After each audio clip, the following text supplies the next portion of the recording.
Greetings and welcome. We are in Junior English, and our objective now is to turn to a text that is on page 52-53 of your hymnal called Boulders Taller Than the Great Tower of Seville. Okay, and there's kind of a number of things here that we want to point out.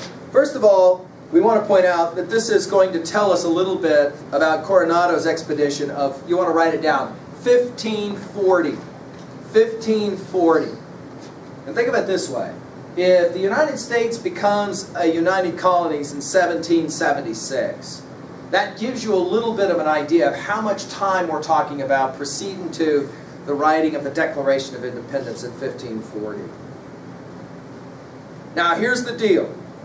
The Spanish knew by this point in 1540 that there was gold.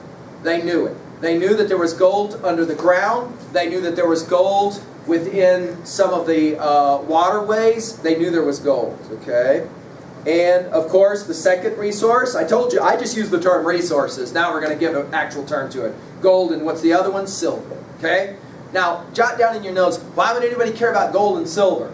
So they can, what, make houses out of it? No. What's the deal with gold and silver? Well, it has value on the exchange market. In other words, you can show up with gold back home, and you can take that gold and you can exchange, right, back and forth. You can get stuff. In other words, it's a way to become rich and obviously have some power, okay? Coronado's search for the 7 cities of Cibola led only to impoverished villages in what is now New Mexico. So, you can write this down. The group he dispatched northward led to the European discovery of the Grand Canyon. Okay. Cardenas, with the help of Hopi guides from nearby mesas, became the first European to see this natural wonder. Unable to find water or cross the canyon, Cardenas eventually will leave in frustration. For those of you that have seen the Grand Canyon, they give a little picture of it on page 52 here. The canyon was created, not unlike the 2 canyons that you know of, namely the ones outside of Tinsley and the ones outside of Thermopolis. Both of those canyons were created by water. Okay? That water, that river running through, over long periods of time, eroded away the canyon. So obviously those rivers were a whole lot bigger at one point than they are today, right? The Colorado River is the same. The Colorado River today is a very dangerous river, at certain times of the year especially. But if you are really into whitewater rafting, and you are a world-class kayaker or whitewater rafter, you can get on parts of this river and try and ride it. Yes, people die every year trying to float this thing. It's a very, at times it's an extremely dangerous set of rapids. There was no way to get across this river, and so you basically went west until you hit the Colorado. And there was, you could go far, far north or far, far south, and there wasn't a lot of ways to get across this river, especially at certain times of the year. So now we can write down another challenge of culture contact, and we mentioned it in an earlier lecture, and that is geography. Literally the geography of a place where you don't know what you're doing, and all of a sudden you're in a foreign place. You got no way to get across a divide, or in this case a river, and the like. Okay? The Grand Canyon is one of the major visiting tourist sites in the world today. I was just recently there, and I was stunned at the number of languages I heard while I was just standing on the rim of that canyon.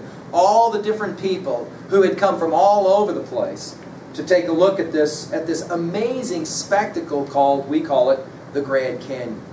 What would it have been like to be the first person as a European to see it? Okay? At 3B, we can kind of jump into that mentality of seeing something remarkable for the first time. You can't even today, you can't really, as these pictures try to demonstrate, you can't really capture the majesty of the Grand Canyon in photograph. It just doesn't work very well. Let's go ahead now. We're going to listen to and read along with this reading on page 53-54. It's a very brief reading. And I want you to jot down at level 1, I like to give you something to focus on. I'd like you to jot down at level 1 how this writer tries to describe something that he is seeing for the first time. that is beyond words. If you've ever seen this, it's kind of like a sense of awe. I love to go to places like this and watch people who are visiting. And it was interesting to me just to be at the Grand Canyon and watch. People would walk up and they would just look and they would just kind of stand there in awe. They didn't have a lot to say. I mean, saying things like, oh, wow, it's so incredible or beautiful. Seems like, you're saying it gets dark at night. So a lot of people, they just kind of step up and they're like, oh. Because see, like for example, a picture like the one on 53 cannot give you the sense of expanse. You can look straight ahead, and for as far as you can see in either direction, this canyon keeps going. And going, and going. It's not like you can see the end of the canyon, okay? It just keeps going and going. And of course, you have all the things like light and color and all those kinds of things. So they're very difficult to capture, of course, in film at any time. All right, here we go. Follow along. Well, now listen to this reading and come back to talk about it. All right? Boulders taller than the great tower of Seville. From an account by Garcia, Lopez de Cárdenas, retold by Pedro de Castaneda. Information was obtained of a large river, and that several days down the river, there were people with very large bodies. As Don Pedro de Tovar had no other commission, he returned from Tusayan and gave his report to the general. The latter at once dispatched Don Garcia Lopez de Cárdenas there with about 12 men to explore this river. When he reached Tusayan, he was well received and lodged by the natives. They provided him with guides to proceed on his journey.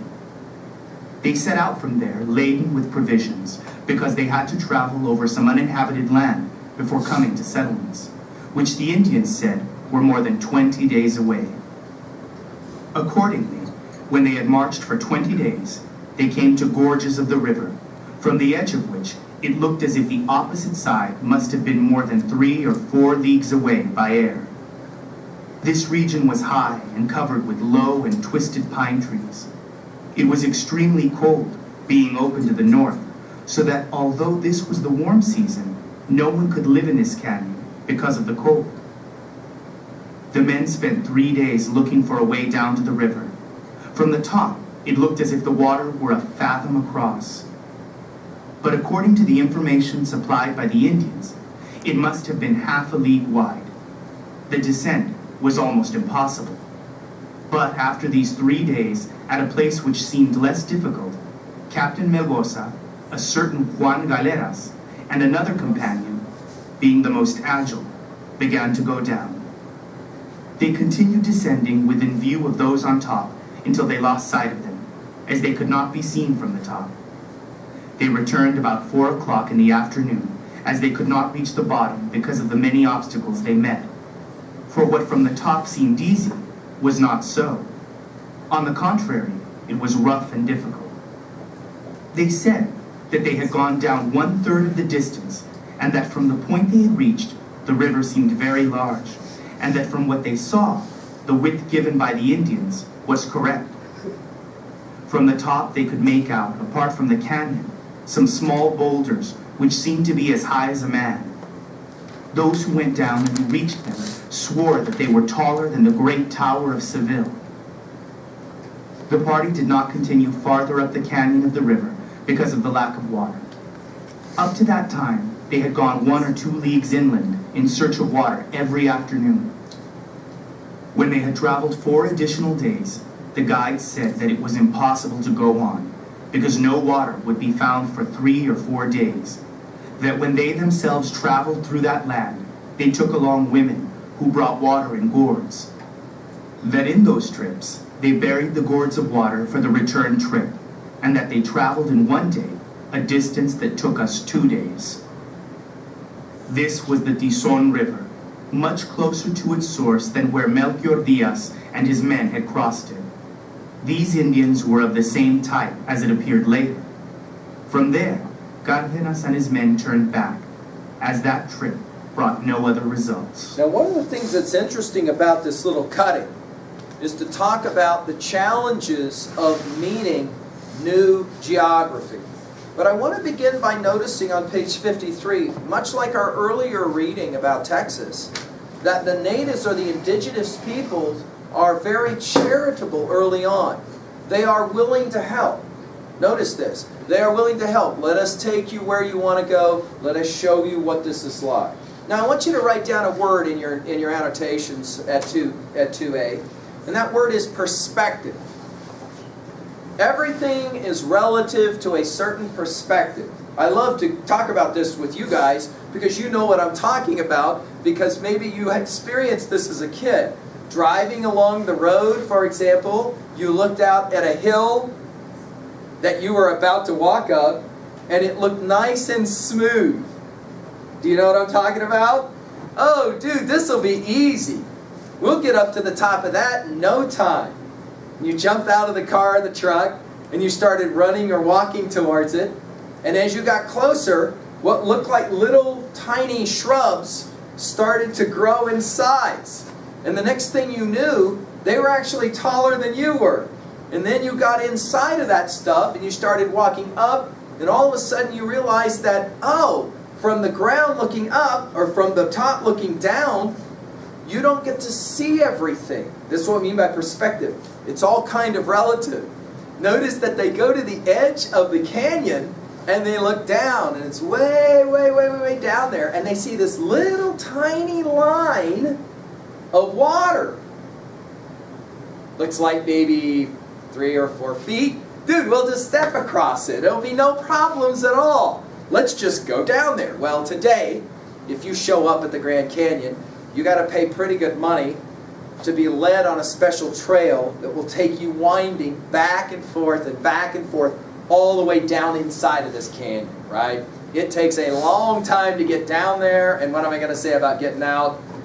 Right, a much longer time coming out, right? Okay, because obviously you're climbing uphill. So notice the perspective here. They think it's no big deal. We'll just go walk down in there. Not so easy to do. Let's go ahead and put it in your notes as well. Very dangerous to do. Very dangerous to do. For those of you that have ever tried to hike up or down into any kind of canyon and up and down canyon walls, you know how dangerous that can be. For example, you could be walking on a pretty decent path, and then all of a sudden you slip and start sliding, and you can go off of the edge and you can drop a number of feet, sometimes hundreds. In the case of the Grand Canyon, it's several thousand feet. You can literally fall a long, long time. And in fact, tragically, we just recently had another person who died at the edge of Grand Canyon because the wind blew his hat off. He reached for his hat and he fell several thousand feet before he ever hit anything.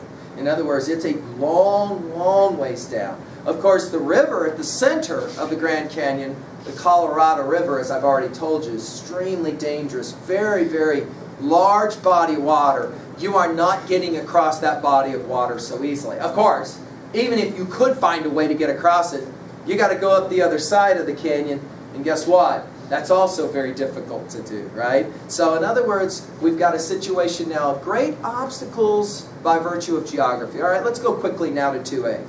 Jot down one message that you find interesting about this reading for you. Does it have to do with perspective? Does it have to do with overcoming challenges? And again, the same question applies. Why would any group of people spend so much time and energy to try to do something like this? Of course, the question we sometimes ask today is, why do people try and do things like climb a big mountain or take a hike? Now, let's be fair. There are two kinds of people. Those of us who really like to do this kind of walking and hiking and going into unknown places, and those of us who are just not, quite frankly, we're just not interested at all in that. You know, why do people like to explore? That's a very interesting question. Okay, what is the value of exploration, and why do people like to explore? Why do they like to be, for example, the first ones maybe to see this or to see that? At 2B, in terms of messages, I'd like for you to think about the symbol, S-Y-M-B-O-L, the symbol of the Grand Canyon. It is in many ways a representative of much that is America. Think about the ways the Grand Canyon symbolizes a new world. It is beautiful, but it's also dangerous. It is alluring, but it also is frightening. It is, of course, going to appear what it often is not. It looks like something so simple, to cross. Not so much. Not so much at all. Let's think about 3A really quickly. What is for you your greatest movie about exploration? What is your favorite TV show or movie about someone trying to accomplish for the very first time something amazing, something new, something not so easily done? It might be a film like Into the Wild, a story about a young man who goes off to live by himself and tragically dies because he gets stranded. What is for you your best travel movie? A movie in which, or a TV show in which, new experiences. Some TV shows, in fact, the whole show is premised on this, isn't it? Culture contact, going out and seeing new things. And finally, 3B. What is one place in the world you have not seen that you would like to see? Write it down. It might be the Grand Canyon if you've never seen it. It might be somewhere else. What is for you a place that you have seen, that when you saw it, you were left in awe? You looked at it and you went, whoa, that is so incredible, amazing. And when you saw it, you just wanted to just look at it, and just be amazed by it. What is for you the greatest geographic challenge? Have you ever gone on a long hike?